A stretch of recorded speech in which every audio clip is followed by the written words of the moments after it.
Lu semua pada ngeh gak sih? Akhir-akhir ini banyak banget masyarakat kita di berbagai macam media sosial yang lagi ngomongin soal seringnya Presiden kita yaitu Pak Prabowo Subianto berkunjung ke luar negeri. Bahkan saking ramainya pembahasan ini, nggak sedikit ada beberapa fanspage dan juga orang-orang yang nge-share gambar ataupun infografis perbandingan kunjungan luar negeri antar presiden yang sebelumnya dengan presiden kita yang sekarang. Salah satu yang gue temukan gambarnya ini berasal dari Facebook, dari akun fanspage Gudang Berita. Secara angka gue masih belum bisa cross check, silahkan koreksi kalau misalnya salah ya di kolom komentar. Jadi di sini lu bisa ngelihat total kunjungan ke luar negeri antara 3 presiden. Yang pertama SBY, Jokowi dan juga Prabowo. Di mana selama 2 periode, selama 10 tahun kepemimpinannya PSBY itu melakukan kunjungan ke luar negeri totalnya 86 kali. Ya. Dan kalau misalnya dirata-ratakan itu 8 sampai 9 kali per tahun. Pak Jokowi, ini other hand, ini merupakan presiden yang paling jarang keluar negeri gitu ya. Kalau misalnya dibanding sama 3 presiden yang ini. Totalnya itu 58 kali selama 2 periode atau 10 tahun. Dan kunjungannya per tahun hanya 5 sampai 6 kali. Nah, sedangkan Pak Prabowo yang di-highlight ini baru 1,5 tahun ya menjabat, itu totalnya udah hampir melebihi, masih belum melebihi Pak Jokowi yang 58 kali yaitu 49 kali. Dengan rata-rata per tahunnya itu beliau sudah melakukan kunjungan 32 sampai 33 kali. Lebih dari 4 sampai 5 kali lipat Pak SBY dan juga Pak Jokowi. Gara-gara angka ini muncul banyak banget kekhawatiran yang dibahas gitu ya pada akhirnya sama masyarakat Indonesia. Bilang kalau misalnya kita harusnya kan lagi efisiensi tapi kenapa ada fakta yang seperti ini. Terus habis itu nggak sedikit juga yang bilang kalau misalkan dulu bukannya Pak Prabowo sempat bilang bakal ngurangin perjalanan dan juga intensitas ke luar negeri gitu ya. Tapi kenapa akhir-akhir ini malah beliau sendiri yang melakukan itu. Nah ini semakin menarik lagi setelah ada saran dan juga masukan langsung dari mantan wakil menteri luar negeri eranya PSBY yaitu Pak Dino Patijala.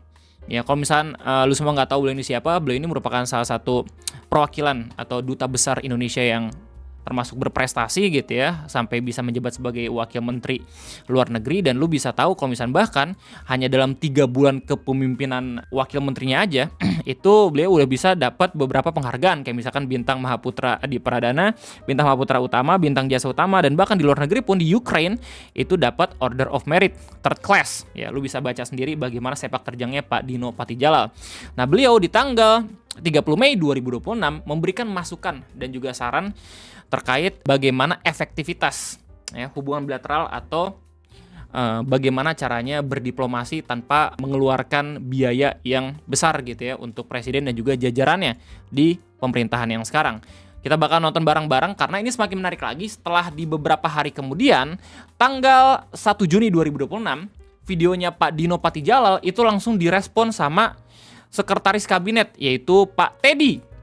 Oke, dan ini makin ramai lagi karena apa? Karena banyak banget orang-orang yang pada akhirnya tahu soal isu ini. Oke, dan kita bakal bahas itu semua di video ngopi kesempatan kayak ini. Kita bakal coba buat nonton bareng-bareng tanpa potongan sama sekali gitu ya. Tapi gue izin jeda-jeda biar sengaja itu ada sedikit pendapat yang bisa gue keluarkan. Biar nggak yang plek-ketiplek cuma nonton doang. Jadi selamat datang di Ngobrolin Persoalan Indonesia bersama gue, your favorite Uncle Om Ray. Tanggal 30 Mei 2026, Pak Dino Patijala itu merilis video dengan caption analisa berjudul Rakyat Gaduh Presiden Prabowo 1 dari 6 hari berada di luar negeri. 5 saran saya. Ya, jadi beliau ngebuat video tentang 5 saran terkait fenomena yang katanya Pak Prabowo itu dalam 6 hari itu pasti seharinya berkunjung ke luar negeri. Semoga didengar, silakan dikomentari, dibahas, disebarkan dan dikutip ya, serta diliput media. Beginilah kira-kira pernyataan dari Pak Dino Patijala. Bapak Presiden yang kami hormati, Bapak Presiden telah menganugerahkan bintang Mahaputra kepada saya, yang berarti Bapak mempercayai kredibilitas dan pandangan saya mengenai politik luar negeri. Karena itu saya juga merasa memiliki tanggung jawab moral untuk menyampaikan pesan apa adanya. Your friend. Harusnya sih beliau sekarang nggak ngejabat di lembaga negara gitu ya. Jadi kalau misalnya kita lihat dari videonya, ini merupakan saran yang langsung diberikan sama orang yang berpengalaman di dunia kedutaan gitu ya, tanpa digaji sepertinya. Iya nggak sih? Kan karena udah nggak menjabat lagi ya. Baik banget gitu loh, secara moral. Sebagai sahabat lama Bapak, Gokil. saya mewakili komunitas hubungan internasional dan banyak rakyat Indonesia. Wah, ada ya komunitasnya ya? Presiden Prabowo untuk secara signifikan mengurangi perjalanan ke luar negeri. Ya, bahkan dari Pak Dino sendiri itu udah memberikan pernyataan untuk Pak Presiden mengurangi perjalanan dinas ke luar negeri. Alasannya apa?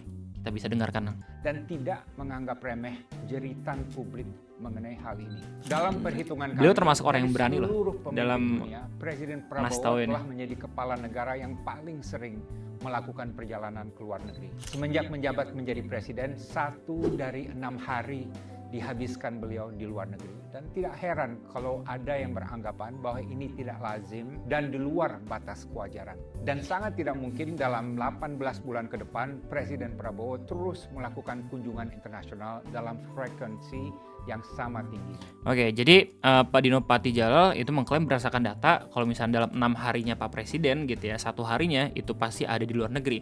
Jadi kalau misalnya kita lihat dari gambarnya Gudang Berita, sepertinya ini cuman dilihat angka kunjungannya gitu ya, bukan berapa lama kunjungan tersebut di luar negeri gitu. Bisa aja 5 hari, 6 hari gitu ya, bisa aja hanya sehari doang gitu. Makanya kalau misalnya dihitung by data per hari, ya mungkin dalam 6 hari itu ada 1 hari beliau ada di luar negeri. Kunjungan kepala negara ke luar negeri memakan biaya yang besar dan bahkan sangat besar.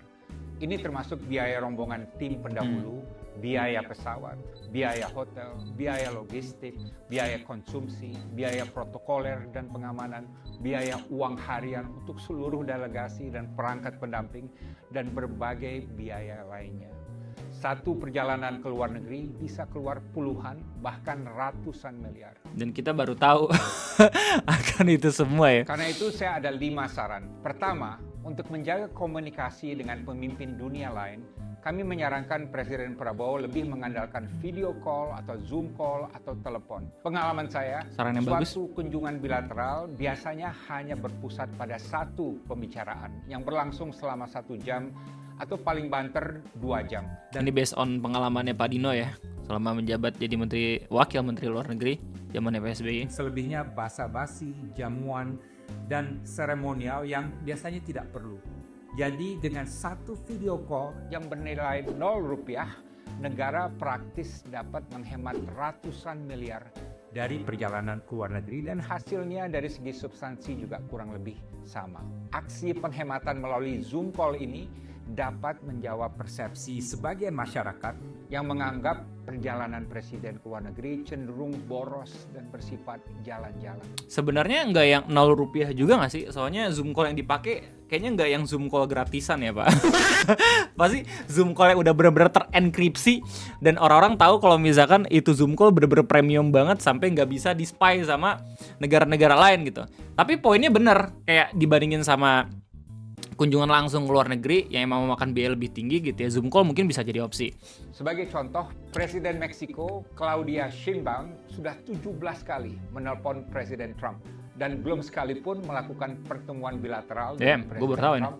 Padahal Amerika adalah mitra perdagangan terbesar bagi Meksiko. Berarti dan bagus. dalam suatu kunjungan kerja ke Spanyol, Presiden Sheinbaum bahkan terbang naik pesawat komersil kelas ekonomi untuk memberikan tauladan kepada rakyatnya bahwa penghematan yang disuruhkannya pada seluruh pemerintahannya juga berlaku bagi Gokil. presiden di tingkat tertinggi. Kedua, buat Meksiko. Untuk menghemat biaya dan waktu, kami juga menganjurkan agar Presiden Prabowo dapat memanfaatkan kunjungan ke suatu forum internasional untuk bertemu kepala negara lain yang juga hadir. Konon, sewaktu menghadiri sidang PBB di New York tahun lalu, Presiden Finlandia Alexander Stubb yang merupakan pemimpin barat yang Paling progresif dan pidatonya juga banyak disorot, meminta waktu untuk bertemu dengan Presiden Prabowo di New York, tapi tidak pernah direspon. Ini gue baru tahu dan mungkin banyak banget masyarakat juga yang baru tahu gitu. Maksudnya dengan banyak banget frekuensi kunjungan ke luar negeri, tapi ada beberapa hubungan yang bahkan belum direspon sama Pak Prabowo, gini agak sedikit aneh gitu loh. Mungkin itu yang main di highlight sama Pak Dino ya. Entah kenapa. Dan dalam KTT ASEAN di Cebu, Filipina baru-baru ini, permintaan seorang kepala pemerintah negara ASEAN untuk mengadakan pertemuan bilateral juga tidak pernah direspon. Entah juga kenapa. Ini gue juga baru tahu. Mungkin orang-orang juga baru tahu. Dan mungkin informasi seperti ini nggak bisa langsung kita tahu dari media nasional gitu ya. Tapi ini emang kayak beberapa ring 1, info A1 anjay. Dan mungkin salah satunya ya dari forum hubungan internasional seperti yang udah bilang sama Pak Dino ini? Kami menyarankan Istana menerapkan formula 1+8, yaitu dalam menghadiri forum internasional, misalnya ke Davos, atau PBB di New York, atau ASEAN, atau G20 dan lain sebagainya. Sembari menyampaikan pidato, Presiden juga bisa menerima atau bertemu paling tidak dengan 8 kepala negara lain yang juga hadir. Ya, Kenapa gitu, emang 8? minimal segitu ya? Karena nampaknya angka 8 adalah Oh, Presiden. oke. Ini juga dikenal sebagai 08. Ketiga, saya Kirain juga gue emang berharap minimal kunjungan segitu yang internasional datang. Presiden Prabowo dapat dilakukan secara profesional dan direncanakan dengan baik. Kami mengamati ada sejumlah kunjungan yang dilakukan secara spontan tanpa perencanaan dan tujuan yang jelas. Rencana kunjungan Nah, ini berdasarkan pengamatan dari anak-anak hubungan internasional ya, salah satunya dari Pak Dino. internasional Presiden secara garis besar perlu dipetakan setahun sebelumnya. Baik Seskap Teddy atau Menlu Sugiono perlu mengumumkan rencana kunjungan presiden ke suatu negara 1 bulan sebelumnya atau minimal seminggu sebelum hari H. Ya gitu. Dan- Soalnya ada desas-desus juga yang bilang kalau misalkan ada beberapa kunjungan yang langsung ditetapkan Amin berapa gitu. Tapi ya kalau misalnya dari gue pribadi kan gue nggak bisa mengkonfirmasi itu, ya nggak sih? Bahkan masih belum diberitain juga sama media nasional. Cuman mungkin ini jadi concern juga buat Pak Dino ya dan juga anak-anak yang tergabung dalam forum hubungan internasional. Diumumkan juga bersamaan dengan negara yang akan dikunjungi. Kunjungan presiden ke Pakistan dan Rusia sewaktu bencana banjir Sumatera misalnya dilakukan tanpa ada informasi apapun kepada publik sebelum berangkat. perlu pula diterapkan asas akuntabilitas Nah, dan ini paling penting nih, transparansi. akuntabilitas. Karena cukup sering publik tidak tahu presiden ada di mana di luar negeri. Keempat, Oh ya, mungkin untuk sebagian elemen masyarakat ya, kita bahkan nggak yang terlalu tahu gitu ya Pak Presiden di mana. Tapi mungkin kalau misalkan kita ngelihat POV dari orang-orang yang kuliah atau orang-orang yang sangat amat menjunjung tinggi hubungan internasional dan selalu mencari tahu di mana letak Pak Presiden sekarang, itu sepertinya crucial moment gitu. Soalnya kalau misalnya tiba-tiba ada bencana alam, tiba-tiba ada apa gitu ya, dan mungkin butuh dukungan moral dari Presiden gitu ya, kita emang harus tahu lokasi Presiden sekarang ada di mana. saya juga menganjurkan untuk 1 tahun ke depan Presiden Prabowo lebih banyak menerima tamu negara di tanah air ketimbang melakukan perjalanan. Oh bisa ke gitu luar ya, jadi Inilah invite yang gitu. dilakukan Presiden Tiongkok Xi Jinping yang jauh lebih banyak menerima tamu negara di Beijing ketimbang bepergian ke luar negeri. Kelima, saya juga mengusulkan agar ke depan sebagian besar misi diplomatik yang bersifat taktis Emang negara kita dapat dioper bisa ya, maksudnya? ke Menlu Sugiono. Ini juga akan menghemat biaya. karena Ngundang-ngundang biaya kayak gitu perjalanan terus Menlu pada mungkin hanya nerima. didampingi Tapi oleh iya sih, 3 Macron orang juga staf, waktu itu pernah kesini akan kan. jauh lebih hemat dari biaya perjalanan presiden dan hasilnya dari segi substansi juga kurang lebih akan sama. Namun di sini Menlu Sugiono harus melepaskan diri sebagai bagian dari entourage presiden Rombongan yang pengirim. harus selalu berada di samping presiden. sih. Ingat, Dan langsung Menlu jadi Hasan perwakilan ya. Baraduga, Martina Talagawa, dan Retno Marsudi semuanya tidak pernah menempatkan diri sebagai bagian dari entourage presiden dan mereka fokus total untuk menangani politik. Ini PR banget sih buat Menteri Luar Negeri ya, langsung dikasih saran. Apa yang saya katakan di sini adalah penyampaian perasaan kebanyakan rakyat yang murni dari nurani mereka. Silakan cek. Dalam suasana yang serba prihatin dan was-was akibat gejolak dunia, rakyat Indonesia tidak lagi terpukau dengan kemegahan protokoler. dalam dunia diplomasi. Saya yakin sekali ini. Iya Rakyat sih. mengharapkan pemimpin mereka bisa menunjukkan Ya kalau misalkan dulu ya, mungkin karena emang gue juga masih jarang-jarang ngelihat tiba-tiba ada yang baris-baris gitu menyambut kepala negara lain gitu. Sekarang tuh kayak seakan-akan udah men, harga cabai berapa ya? kepekaan dan kepatutan dalam melakukan perjalanan ke luar negeri. Saya Dino Patijalal, speak truth to power, speak truth to the people, wisdom without fear. Menurut gue nih ya, ini opini pribadi gue dan gue bisa aja salah. Apa yang disampaikan sama Pak Dino nih kritik yang profesional banget ya. Terus bahkan ada sarannya juga yang membangun, yang menurut gue tuh sebenarnya kan kritik nggak perlu pakai saran juga, tapi beliau bahkan sampai mikirin gimana caranya untuk bisa menghemat budgeting untuk perjalanan-perjalanan dinas di luar negeri. Dan apa yang disampaikan sama Dino Patijalal itu juga direspon baik sama banyak banget masyarakat, dan lu bisa lihat sendiri di kolom komentar. Nggak sedikit juga langsung pada nge-tag dan juga mengingatkan kembali orang-orang terkait ya pemborosan anggaran dan segala macam. Nah, video ini semakin rame lagi setelah siapa sangka 2 hari kemudian tanggal 1 Juni 2026 ditanggepin langsung sama pemerintah via video sekretariat Kabinet RI yang dibuat pernyataannya oleh Pak Teddy Indrawijaya atau Seskap kita. Lu bisa lihat videonya dengan judul Seskap Teddy 7 fakta kunjungan luar negeri dan capaian diplomasi Presiden Prabowo, yang mana gara-gara video ini ngebuat banyak banget orang-orang makin diskusi lagi terkait klarifikasi yang dibuat sama Pak Teddy. Emang kira-kira kayak gimana? Kita bakal lihat secara full bagaimana klarifikasinya biar kagak ada yang kepotong dan biar kagak tiba-tiba kita kayak dikira, oh lu cuma ngeliat dari klipnya doang. Tidak, kita nonton full. Beginilah kira-kira. Kemudian berikutnya, karena saya di-mention oleh Pak Dubes Dino, saya mau luruskan beberapa hal. Sebelumnya, terima kasih atas masukan yang telah diberikan. Yang pertama diapresiasi ya. Sangat cermat Nice. dan terstruktur. Saya pikir beliau adalah Disanjung, diplomat ini hebat, oke. pernah menjadi wakil Menteri Luar Negeri, walau hanya diberi kesempatan sekitar 3 bulan. Nah, pernyataan pertama inilah yang agak mengundang diskusi orang-orang di Twitter dan juga di Threads. Kayak seperti tidak perlu dah Pak Teddy untuk langsung mention berapa lama kinerja dari Pak Dino gitu ya waktu menjadi wakil menteri luar negeri. Soalnya sebelum Pak Dino itu menjadi wakil menteri luar negeri, beliau pun udah menjabat sebagai wakil negara Indonesia gitu ya, dan posisinya juga penting gitu. Jadi terkesan kayak udah mah disanjung terus tiba-tiba di Smackdown turun lagi ke bawah. Tapi kita nggak tahu niat dari Pak Teddy dalam menyatakan seperti ini itu apa gitu. Ya, tapi ini jadi diskursus orang-orang di internet. Nah, itu tadi poin yang pertama ya, yang dipermasalahkan sama orang-orang. Jadi kayak terkesan lebih nyerang personal ke Pak Dino. Tapi kita bakal kesampingkan itu karena itu opini gitu ya. Kita bakal masuk ke dalam poin yang kedua yang dipermasalahkan sama orang-orang soal biaya perjalanan ke luar negeri. Ini yang paling penting harusnya. Soalnya kan orang-orang bilang katanya boros gitu loh. Dilihat dari frekuensi kebanyakan kan. Kelebihan biaya yang telah dianggarkan oleh negara itu sepenuhnya ditanggung oleh pribadi Presiden Prabowo.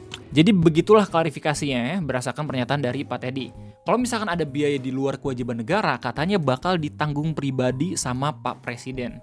Mungkin niat awal gitu ya, menyatakan ini untuk ngasih tahu kalau misalnya Pak Prabowo benar-benar berjiwa besar gitu ya, rela menghabiskan uang pribadinya untuk negara sendiri. Tapi justru orang-orang di internet ketika melihat pernyataan ini, mereka malah menganggap kalau misalkan ini adalah sign atau tanda tata kelola negara yang kurang bagus. Kenapa begitu? Karena bisa mencampurkan antara uang pribadi dan juga uang yang harusnya itu dianggarkan sama negara. Bahkan gara-gara pernyataan ini, nggak sedikit banyak yang minta klarifikasi lanjutan secara transparansi, akuntabilitas, dan juga invoice-nya ini apakah benar biaya di luar kewajiban negara itu merupakan biaya untuk ngecover kebutuhan pribadi ya, atau justru beneran yang harusnya diwajibkan disediakan sama negara gitu loh. Pribadi Presiden Prabowo. Lo bisa lihat di kolom komentar. Jumlah rombongan, ini sangat penting. Jumlah rombongan Presiden Prabowo itu sudah berkurang besar-besaran. Oh, ini informasi yang Separuh penting dari banget sih, ini periode bagus sebelumnya. nih. Katanya dipangkas Jadi kalau 50%. dulu, itu sekali keluar negeri bisa lebih dari 120 orang. Zaman Pak Dino seperti itu. Nah, zaman Presiden Prabowo jumlahnya antara 50 sampai 60 orang maksimal. Ini sudah banyak yang tahu, termasuk juga wartawan-wartawan pasti. Jadi beneran tahu penghematan ya. Kemudian Jadi secara tidak langsung, pernyataan poin keduanya Pak Teddy itu ingin memperjelas apa yang pernah diucapkan sama Pak Prabowo beberapa tahun yang lalu, yang bakal mengurangi pejabat-pejabat yang keluar negeri. Jadi emang beliau doang seperti yang harusnya keluar negeri gitu, bukan pejabat-pejabat lain. Nah tapi ini juga dijadiin bahan diskusi sama orang-orang, kayak katanya terkesan lebih personal nyerangnya ke Pak Dino, soalnya yang bandingin waktu eranya Pak Dino. Dan katanya juga kalau misalnya dibandingin sama beberapa perjalanan dinas yang lain, ya mungkin bisa beda juga secara angka ya. Itu kata orang-orang di internet. ketiga, jadwal Nah, harus perjalanan satu kunjungan luar tahun negeri sebelumnya. ini juga Jadi menjawab gini, nih. Perkembangan dunia global itu sangat dinamis, hari per hari. Nah, jadi ada jadwal tahunan dan ada jadwal yang mendesak sesuai kebutuhan dalam negeri. Ya ini juga dan sesuai luar negeri diutarakan suatu sama negara, Pak Teddy, ya. sorry Pak Kemudian yang Dino ya. keempat, masalah protokoler dan Jadi dari poin ketiga ini ya, yang ingin dikasih tahu sama Seskap kita adalah di tahunnya Pak Prabowo itu kan banyak konflik, jadi suka ada pertemuan-pertemuan mendesak gitu antar kepala negara ya. Cuman itu juga harusnya dijawab lagi sama Pak Dino nggak sih di video sebelumnya dengan bilang kayak bisa juga gitu pakai perwakilan lain kayak misalkan Menteri Luar Negeri ya yang bisa lebih hemat dan masih banyak lagi.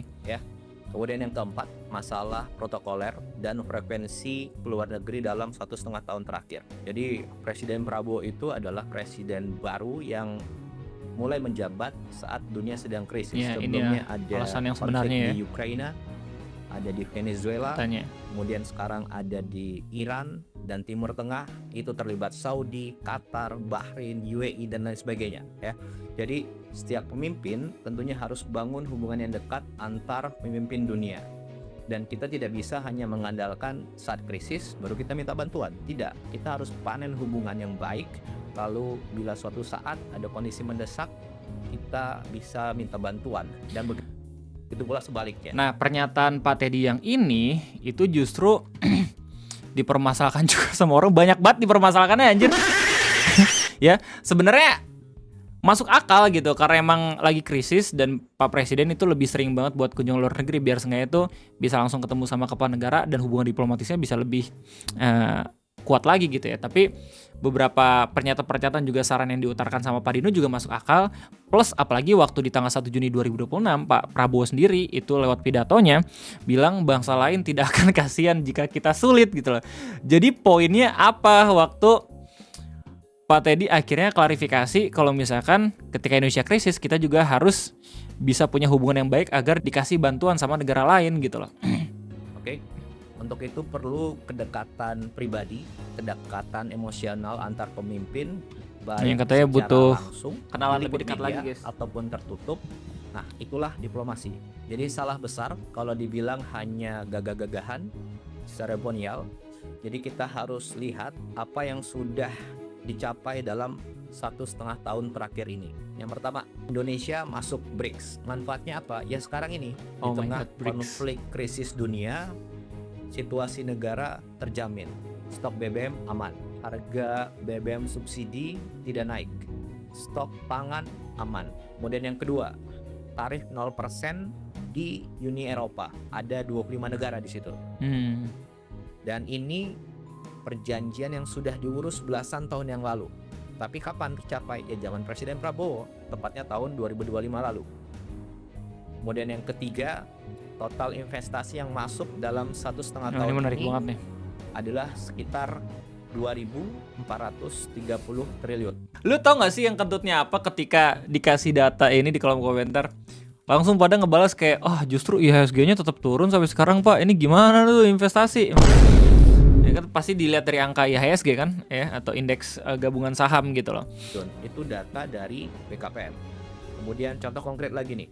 Bulan lalu Presiden Prabowo ke Jepang dan Korea, kembali langsung ada ke Korea. sekitar 575 triliun.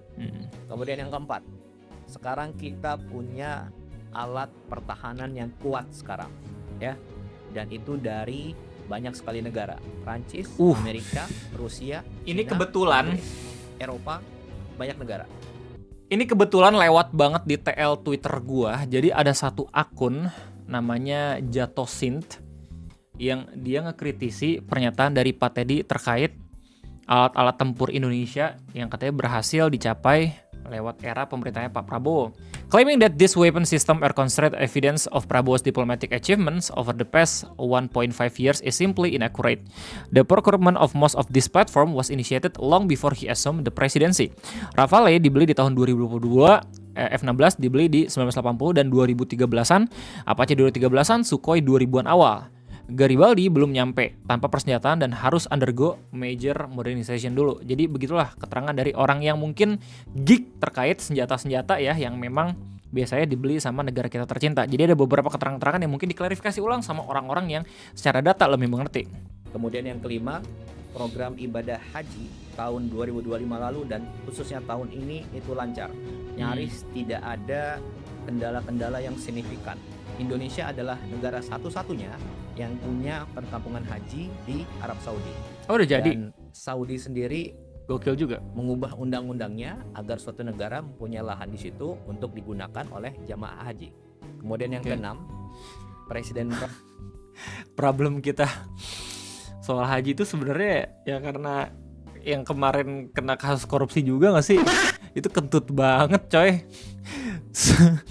Prabowo Sekentut-kentutnya betul-betul kentut itu berperan korupsi. aktif di Palestina. Apa buktinya? Satu, kita ada BOP drop kah? off logistik dari udara. Sudah beberapa kali. Tidak semua negara bisa. Kenapa? Itu harus ada diplomasi dengan negara-negara yang wilayah udaranya dilewati oleh pesawat. Kemudian yang kedua, kita kirim kapal rumah sakit ke Palestina. Kemudian yang ketiga, kita menyekolahkan anak-anak Palestina di universitas di Indonesia. Sekarang mungkin sudah sampai 100 orang yang sudah sekolah di sini dan lain sebagainya. Kemudian yang ketujuh, baru minggu lalu ada WNI yang diamankan pihak Israel di Laut Bebas, dan lewat diplomasi dari Menteri Luar Negeri dan teman-teman Kemlu selang beberapa hari kembalikan ke Indonesia.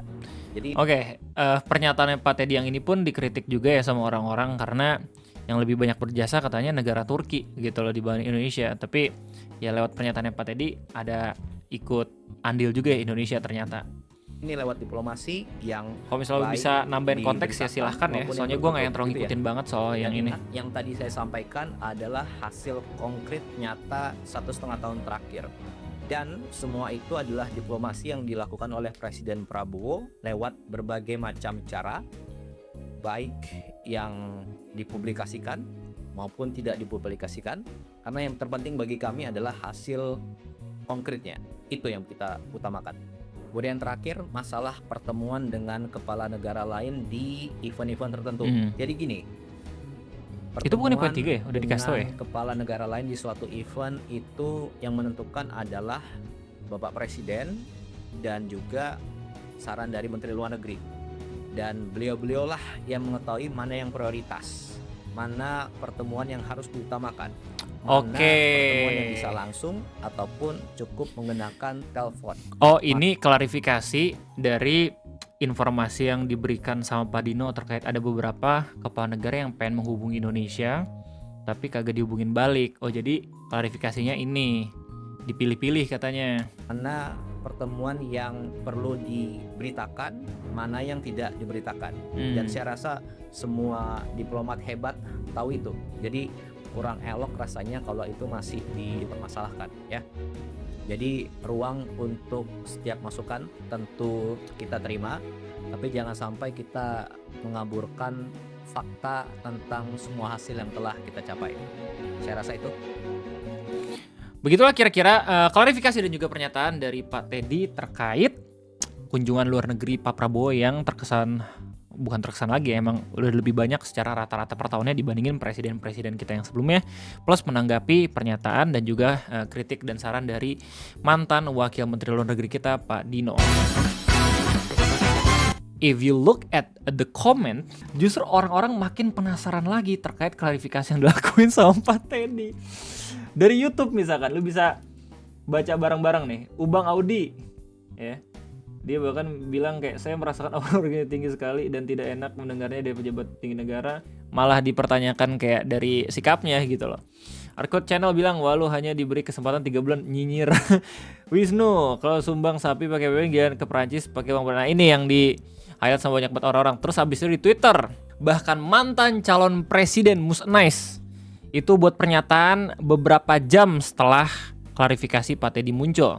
Saat masih kuliah di UGM, saya mendengar kabar ada seorang diplomat muda Indonesia di London berani tampil di BBC World Debate berhadapan dengan diplomat senior Ramos Horta di saat atmosfer internasional sedang menyudutkan Indonesia. Diplomat muda Indonesia itu tampil gemilang menjaga nama Indonesia tegak berwibawa. Disitulah pertama kali saya mendengarkan namanya, Pak Dino. Beberapa tahun kemudian saat sedang menempuh program PhD di Illinois, kami berjumpa langsung. Dino datang ke Chicago menjelaskan keadaan mahasiswa dan diaspora Indonesia pasca 9/11 Yang kami temui adalah diplomat muda yang cerdas, artikulatif, dan mampu menangani persoalan rumit dengan ketenangan diplomatik yang sulit ditiru. Tahun 2012, sebagai dubes di AS, Dino menggagas Kongres Diaspora Indonesia pertama di Los Angeles. Mempertemukan diaspora dari seluruh dunia, saya termasuk yang ia undang. Ia termasuk mendirikan FPCI, komunitas kebijakan luar negeri terbesar dan berpengaruh, yang ikut melahirkan generasi diplomat baru, ujung tombak kita di panggung global. Menguasai substansi, rekam jejaknya teruji, dan pengalaman memimpinnya yang luas, itulah Dino. Karir diplomatiknya panjang dan ajek. Kecintaannya pada politik luar negeri Indonesia begitu dalam, di mana Dino Patijalal bukan karbitan jadi diplomat, bukan pula karbitan jadi pejabat. Gokil. Jadi Pak Anies bahkan itu buat pernyataan langsung ya untuk menyanjung Pak Dino gitu loh. Mungkin bentuk dari klarifikasi yang dilakukan sama Pak Teddy. I don't know gitu ya. Cuma yang jelas ya lu masih bisa ngeliat sampai sekarang bahkan trending nomor 2 gitu ya, Dino Patijalal. Mungkin gara-gara tanggal 1 Juni ini ada klarifikasi dari Pak Teddy. Makanya ada akun Twitter kayak Abu Muzaffar bilang tulisannya pagi ini dikeluarkan setelah Seskap ngasih pernyataan soal kritik dari Dino tadi malam. Seskap nge-highlight rombongan era Dino dan jabatan Wamenlu Dino yang hanya 3 bulan. Yang jelas menurut gue pesan ke Seskap sebagai pejabat publik untuk berhati-hati dalam berbicara dan fokus ke substansi, tidak perlu nunjukin karir orang. Dino Patijalal bukan karbitan jadi diplomat, bukan pula karbitan jadi pejabat. Nah, mungkin ya lewat pernyataan yang udah kita lihat bareng-bareng gitu ya di video ini, yang mana diturakan sama Pak Teddy gitu ya, justru ngebuat nama Pak Dino semakin naik lagi gitu.